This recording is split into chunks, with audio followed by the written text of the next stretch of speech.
Welcome guys dito sa part 2 ng ating day 43 at malapit na kami sa border, nakapagpahinga na, nakakain, tuloy-tuloy pa rin. Sobrang grateful ako sa Panginoon dahil ang asawa ko ay sobrang sipag mag-drive at think mahigit na 300 km per day sa about 3 days na biyahe namin dito from south to north ng Croatia.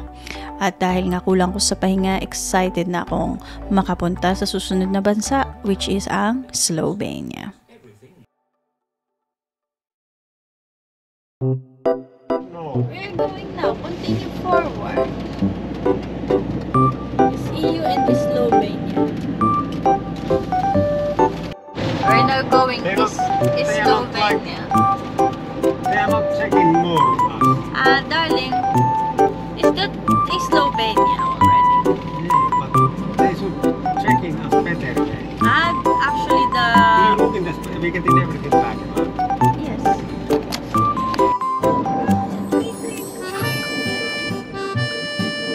We are now in the Slovenia.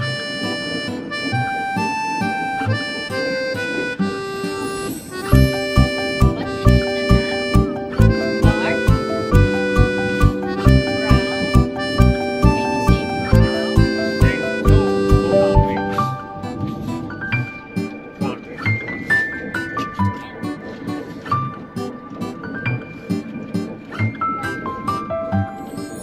It's like forest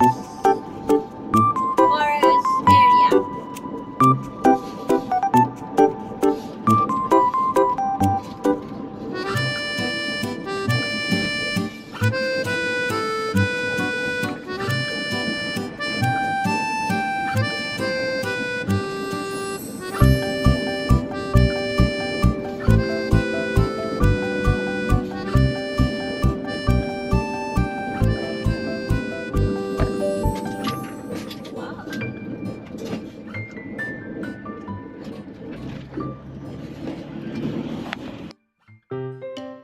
Sa parteng ito ng paglabas namin ng Croatia, sobrang nakarelieve na ako kasi nakalabas na kami.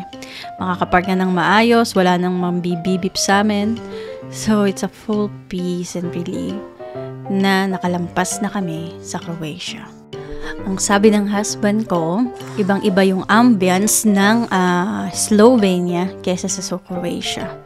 More farm, at saka mas marami dito yung field, hindi mabato at mas maliwanag ang ambience. Hello mga kapatid! Day 43 po ng ating biyahe. Tuloy ng No. wait lang. Take in this word. Oh wow. Yes, my love.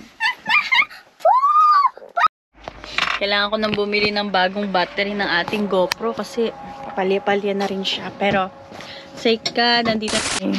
Magdi-dinner ngayon dito sa Slovenia. Nandito tayo sa isang park area.